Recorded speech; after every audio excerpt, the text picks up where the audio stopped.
Jeudi 11 décembre 2014, vous êtes sur la télévision Labari pour suivre ce journal, mais d'abord les titres. Les médecins spécialistes sont en grève de 11 jours, un arrêt de travail pour exiger du gouvernement le paiement des primes de spécialisation.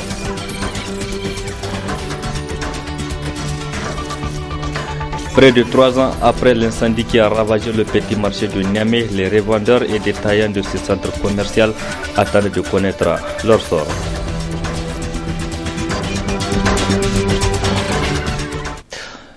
Mesdames, Messieurs, bonsoir et bienvenue à tous. Je le disais dans les titres, une grève de 11 jours est en cours dans le secteur de la santé publique à l'appel du syndicat des médecins spécialistes.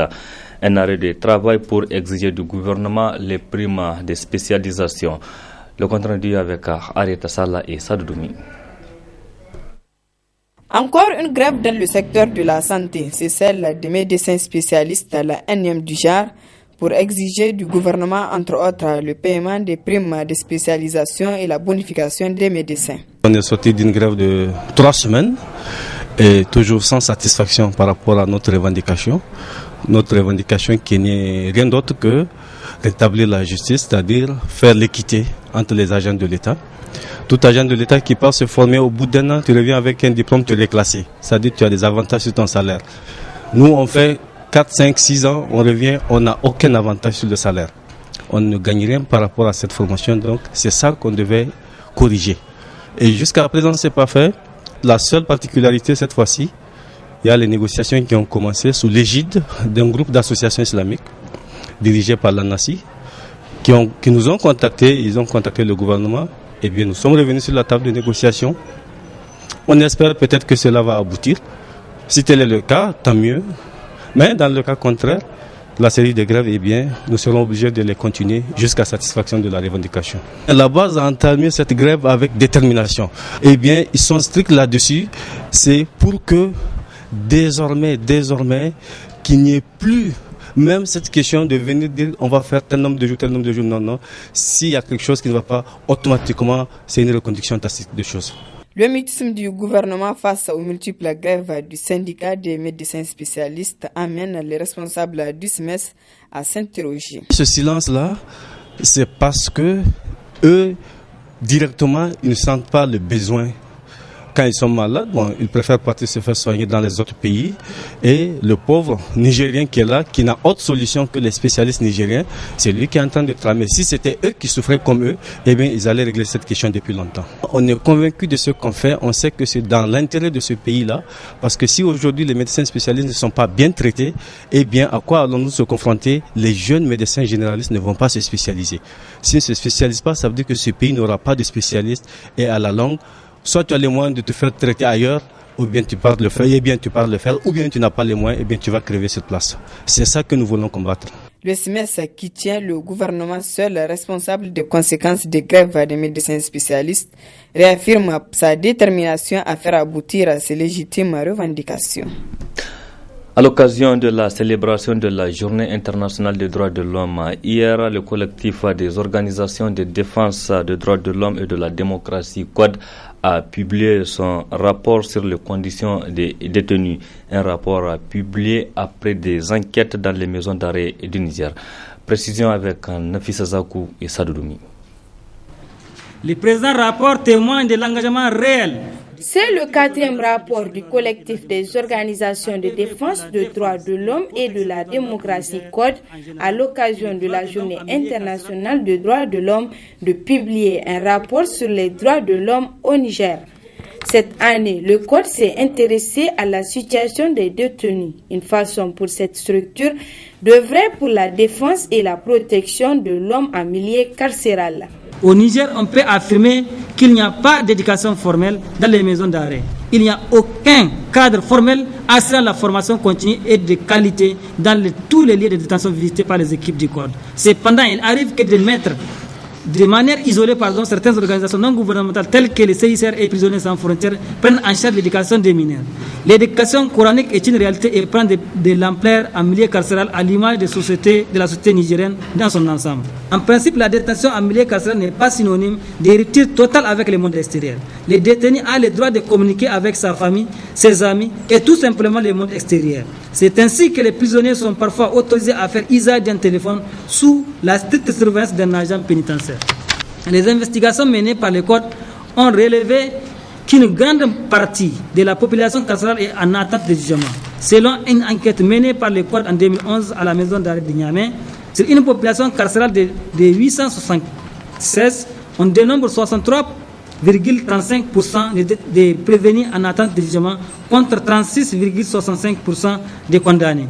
Occasion pour le Code de décerner un témoignage de reconnaissance au régisseur de la prison civile de Daïkaina qui œuvre pour l'amélioration des conditions des détenus. À travers beaucoup de réformes qui sont en train d'être faites, nous avons initié tout récemment une formation aux détenus en technique de production agricole. Donc ça fait de cela longtemps que les détenus, en réalité, ils sont là, ils ne font rien. Mais à travers les différentes réformes qui sont en train d'être faites, nous avons initié cette formation pour permettre aux détenus quand même de sortir à la fin de cette formation en collaboration avec la direction régionale de l'agriculture de Tillabéri et de sortir avec des attestations dans le cadre de la réinsertion. Maintenant, on a aussi initié des ateliers, on a fait des ateliers à l'intérieur du centre de réinsertion professionnelle de Daïkaina pour permettre aux détenus de se ressourcer, de se retrouver à travers la fabrique des porte-monnaies, des poufs, de vannes. Ils font beaucoup de choses et c'est à leur profit. Et nous sommes en train d'être encadrés par des spécialistes dans ce sens et vraiment je pense que ça va aller, ça va changer les conditions de détention des détenus. Créé en 2000, le Code a pour mission de défendre et de promouvoir les droits humains et de la démocratie. Et puis ce communiqué de presse de l'opposition malienne sur la libération de l'otage français Serge Lazarevic. Les partis politiques de l'opposition du Mali ont pris note du communiqué du président de la République relatif à la libération de l'otage français, donc Serge Lazarevic, tout en se réjouissant de cette libération du ressortissant d'un pays ami. Note le communiqué arbitrairement détenu et sur le territoire malien. L'opposition fait les observations suivantes. Le président de la République doit être un peu plus transparent avec le peuple malien en relevant le nombre, le nom et l'identité des terroristes qu'il a libérés dans le cadre de cette opération. Les terroristes, poursuivent ce communiqué, concernés auraient dû répondre devant la justice du Mali des crimes qu'ils ont commis. Le président aurait pu alors, s'il y était contraint d'exercer un droit sur son droit de grâce en agissant en dehors des règles de l'état de droit. Le président malien fragilise davantage le pays et met à nu l'incompétence et le manque d'anticipation qui caractérise l'action de son gouvernement. L'opposition malienne demande dans ce communiqué de faire peu de cas de la justice des victimes et de leurs familles et encourage l'impunité, autre marque de fabrique de sa gouvernance. La réparation des préjudices causés aux victimes et à leurs familles est piétinée. Les partis politiques de l'opposition du Mali lance un vibrant appel au président de la République afin qu'il s'explique sur les tenants de cette opération de promotion de l'impunité qui ne crédibilise pas la lutte contre le terrorisme. C'était là donc le communiqué de presse des partis de l'opposition du Mali. Autre aspect de cette édition, les revendeurs et détaillants de l'ancien petit marché de Niamey étaient ce matin en assemblée générale. Ils attendent ainsi protester contre la précarité dans laquelle ils mènent leurs activités commerciales depuis près de 3 ans. Le résumé de cette assemblée générale avec Adam Soumana et Aboubakar Souley. Rassurez-vous, il ne s'agit là ni d'une rencontre politique, encore moins d'une cérémonie de mariage, mais plutôt d'une assemblée générale entre délégués et membres du comité du conseil des sages des commerçants et revendeurs du petit marché de Niamey. Un marché ravagé, il vous souviendra, par un incendie il y a près de 3 ans. Ainsi, ces hommes et femmes entendent manifester leur ras-le-bol suite à ce qu'ils qualifient d'un délaissement de la part des autorités compétentes. Aujourd'hui, les gens sont désespérés. Ça fait déjà presque 3 ans, leur marché a pris feu. Aucune assistance des autorités n'a été consentie vers eux. Tu vois? Donc, ils veulent savoir à l'heure actuelle où on est pour le petit marché. Ainsi, ces délégués profitent de l'occasion pour lancer cet appel aux autorités. Nous, structures représentantes, les commerçants du petit marché de Niamey, demandons aux autorités de la 7e République leur contribution dans la construction du petit marché comme les autres marchés de la capitale victime d'incendie. En tant que Nigériens, comme les autres, notamment le marché de Wadata, Katakou, Yantala, nouveau marché tout récemment. Nous lançons un appel aux autorités communales et régionales. S'il n'y a pas aucune alternative de la construction du petit marché, de la part des autorités communales de Niamey, que le remettent le marché aux commerçants un modèle de construction comme cela a été pour les autres marchés. Car la situation a trop duré. En cas de non-satisfaction de leurs revendications, ces commerçants et revendeurs des sites de Fortine, de Diamadié et de Zongo décident de fermer leurs étalages le mardi 16 décembre prochain, tout en se disant prêts aux négociations. La société Nigerlais SA a reçu hier la visite des étudiants de l'université Abdou Moumouni de Niamey et les élèves des instituts de formation professionnelle et technique de Niamey. Une visite pour constater de visu le processus de fabrication de produits nigerlais. Le résumé de cette visite avec Nasser Dantofo et Aboubakar Souley. C'est avec les élèves et étudiants de l'université Abdou Moumouni Diouf et institut de la capitale et les membres des familles du personnel de la société Nigerlais SA qu'a pris fin la série de visites guidées initiée par la société Nigerlais SA dans ses locaux. Une visite qui a permis à ces visiteurs de découvrir les installations de la société, de la réception du lait cru jusqu'à la grande chambre froide où est stocké le produit fini. Vraiment, nous sommes très impressionnés. Vraiment, nous avons vu les différentes machines, les différents processus de fabrication jusqu'au refroidissement du lait et la mise en bouteille. Vraiment, on a pu faire un passage très rapide juste au niveau de la fabrication. C'est un honneur pour nous de visiter Nigerlais SA et aussi les locaux sont bien entretenus, donc on peut dire tout le monde peut se permettre d'utiliser leurs produits. En fait, c'est du bon, c'est de la qualité parce qu'il y a la propriété, donc c'est bien en fait. C'est vrai, on a fait juste quelques minutes. On nous a un peu exposé ce qu'ils font comme travail. C'était quand même intéressant, même si on n'a pas vraiment pu tout suivre. Et c'est une entreprise, comme on dit, nationale, c'est une fierté nationale. On les encourage à continuer comme ça. Les impressions sont vraiment encourageantes à l'égard de la promotrice de cette importante industrie.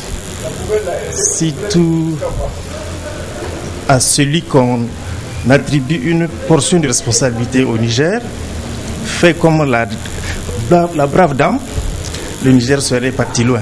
Des visites qui rentrent dans le cadre de la commémoration du 20e anniversaire de la société Nigerlais SA. Du 6 au 7 décembre dernier, la localité de Kao dans la région de Tawa a abrité le forum culturel intercommunautaire. Il est organisé par l'association Timideria pour consolider davantage la paix au Niger. Le temps fort de ce forum dans cet élément. Rencontre culturelle des communautés de l'Azawak, l'identification de la paix, c'est sous ce thème que le forum culturel s'est déroulé à Kao dans la région de Tawa du 6 au 7 décembre dernier. Un forum qui a réuni les populations du département de Tintabaradan et environnants et celles des autres localités de la région de Tawa. Toutes ces personnes ont fait le déplacement de Kao pour une même cause, faire rayonner la culture de la région. Aujourd'hui, plusieurs communautés cohabitent dans cette zone, à savoir les Touaregs, les Peuls, les Arabes, les Hausa, dans une parfaite communion de cœur et des esprits, malgré les événements douloureux qu'a connu notre pays lors de la rébellion armée qui a laissé des séquelles qui seront à jamais gravées dans la mémoire des populations de l'Azawad. Les efforts des différentes autorités politiques et administratives qui se sont succédés à la tête de notre pays ont permis le retour à la paix et surtout sa consolidation. Il me plaît de rappeler avec insistance qu'une des particularités de l'Azawad en matière de promotion et de la consolidation de la paix est d'avoir matérialisé le retour de celle-ci par une épée renversée avec un bout totalement enseveli dans le sol à un endroit constitué le centre de la ville de Tintamarden, ce qui la rend visible à tous et à toutes à guise de rappel. Une initiative de l'association Timidria qui vise à consolider la paix, saluée par le préfet du département Haute. Muna godiya zuwa ga kungiya wanda ta yi tunani ta haka duka 'yan Azawad suka taru don su tattauna bisa kwanciyar hankali bisa tattalin arziki. Wannan mun tabbata tunani ne wanda ya tsaya mu shugaban kasa a cikin zuciyar shi, kuma shine muke nan muna aikatawa da mu da sarakin gargajiya da kadar da lafe da jami'an tsaro a cikin departamentin Tintamarden. Wannan abu muna ƙara musu godiya kuma muna fata mutane da yawa za su samu horo bisa wannan taro wanda in sun koma a wurin al'ummarsu za su waye musu kai saboda kawo cikin hankali da samun yanci cikakke ga duka ɗan ƙasa ya wala inda yake. Visiblement, les organisateurs sortent satisfaits.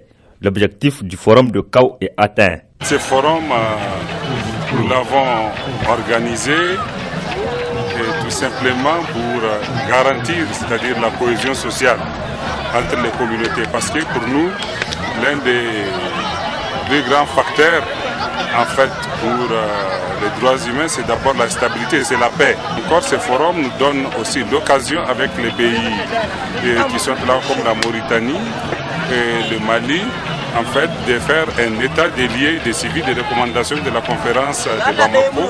Pour ce forum, on a deux principaux partenaires. Il y a la Fondation Rosa de Luxembourg et il y a Oxfam, des institutions qui nous appuyaient depuis longtemps. Surtout quand vous prenez Oxfam, c'est avec Oxfam qu'on a commencé les premiers programmes triennales, c'est-à-dire pour l'éradication de l'esclavage au Niger.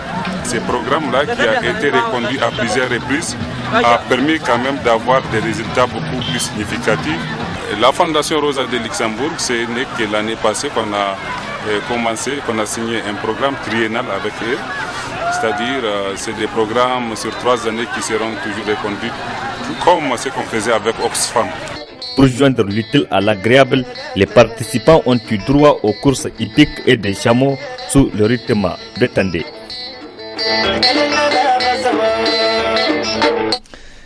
Le comité exécutif de l'Union des étudiants nigériens à l'université Abdou Moumouni de Niamey exige du gouvernement de créer les conditions d'études. L'UNUN dénonce entre autres l'insuffisance d'infrastructures et le retard de paiement de l'aide sociale. Abou Kaini Abdul Kader, il est le secrétaire général de cette organisation cet après-midi lors d'un point de presse. Nous dénonçons avec la dernière énergie l'insuffisance de la capacité d'accueil sur les campus universitaires et dans les cités annexes. Pour plus de 20 000 étudiants, nous n'avons que 1269 lits à notre disposition. Cette situation est, vous conviendrez avec moi, inacceptable. Elle est comparable à celle des prisonniers ailleurs. Parce que nous trouvons des étudiants au nombre de 6, de 5, certains jusqu'à 10 dans une chambre initialement prévue pour 2 étudiants. Cette situation difficile des étudiants au niveau de l'université Abdou Moumouni de Niamey, liée à l'insuffisance de la capacité d'accueil, contraint un certain nombre de nos camarades à pouvoir chercher des logements ailleurs, c'est-à-dire en ville. Et là aussi, ça fait appel à une autre difficulté, notamment celle des transports. Le parc automobile du Centre national des œuvres universitaires n'est que de 15 bus. Et ici, les étudiants qui résident sur le campus universitaire ne dépassent pas 3000. Ça veut dire que ces 15 bus auront la responsabilité d'assurer le transport de 17 000 étudiants qui se trouvent de l'autre côté de la ville. Même si on répartit 1000 étudiants par bus, les conditions de transport seront extrêmement difficiles. Les autorités politiques, à travers le ministre de l'Enseignement supérieur, nous ont fait une promesse, notamment celle de renforcer le parc automobile du Sénou avec 3 bus. Mais à la lumière des faits, nous nous sommes rendus compte qu'il ne s'agit que d'une promesse politicienne. Là où la situation est très très choquante, c'est au niveau de l'infirmerie du campus universitaire. Cette infirmerie qui est censée accueillir l'ensemble des étudiants à l'université de Niamey en cas de maladie n'a que 4 lits à sa disposition et un personnel soignant extrêmement insuffisant. Au niveau de l'infirmerie du campus, quand vous faites un tour, le paracétamol reste et demeure le médicament le plus recommandé pour pouvoir soigner n'importe quelle maladie. Nous avons constaté que toujours dans la même logique de maintenir l'étudiant dans une situation de précarité, que même ce dont nous avons droit, nous n'avons pas accès. Parce que beaucoup de camarades qui ont déposé leurs réclamations au niveau de l'ANAB, ils ont droit, conformément au texte qui confère l'aide sociale ou la subvention. Mais du fait de l'inconséquence de cette agence, jusqu'à présent, des milliers de camarades se retrouvent sans cette aide sociale. C'est la fin de ce journal. Merci à vous qui l'avez suivi et restez en compagnie du programme de la télévision Labari. Au revoir et excellente nuit à toutes et à tous.